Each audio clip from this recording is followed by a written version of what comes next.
बड़ा ही उचित एक प्रसंग है, एक कथा है कि अष्टावक्र जी और राजा जनक के बीच में चर्चा सत्संग चल रहा था और एक तरफ गुरु और एक तरफ चेला।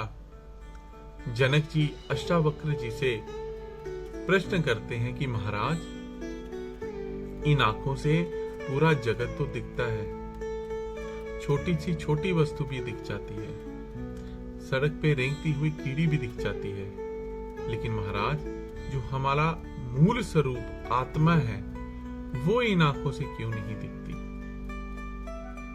अष्टावक्र जी उसका उत्तर देते हुए राजा जनक को कहते हैं कि हे जनक, यदि तुम इस आत्मा को भी इस देह रूप में देख रहे हो, यानी ये भौतिक सृष्टि और इसका माया जाल में जो जो चीजें हैं सब माया रूप हैं, तो यदि तुम आत्मा को भी माया रूप में यदि जान रहे हो तो ये मूढ़ता है।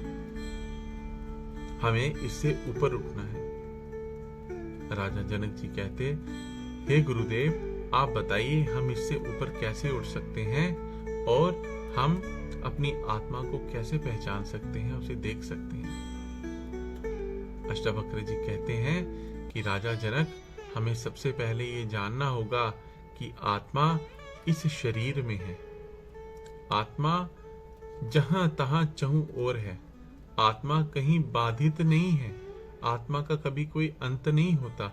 जब ये शरीर नहीं था तब भी आत्मा थी और जब ये शरीर नहीं रहेगा तब भी आत्मा रहेगी।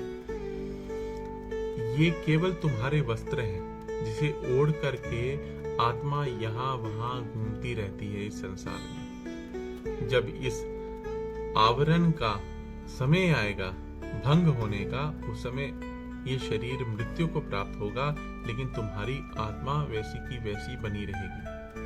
आत्मा इन आंखों से इसलिए नहीं देखती क्योंकि देखने वाली ही आत्मा है।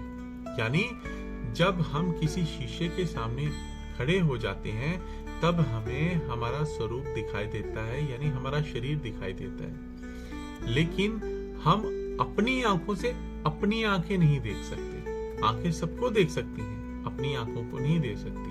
हम अपनी आंखों से अपना शरीर नहीं देख सकते, अपना चेहरा नहीं देख सकते। यानी आत्मा वह है जो सब देख रही है, आत्मा वह है जो सब सुन रही है, आत्मा वो है जो सब स्पर्श करके एहसास कर रही है, आत्मा वह है जो सब कुछ जानती है। जब तुम सोते हो तब भी जानती है, लेकिन आत्मा परमात्मा का स्वरूप है।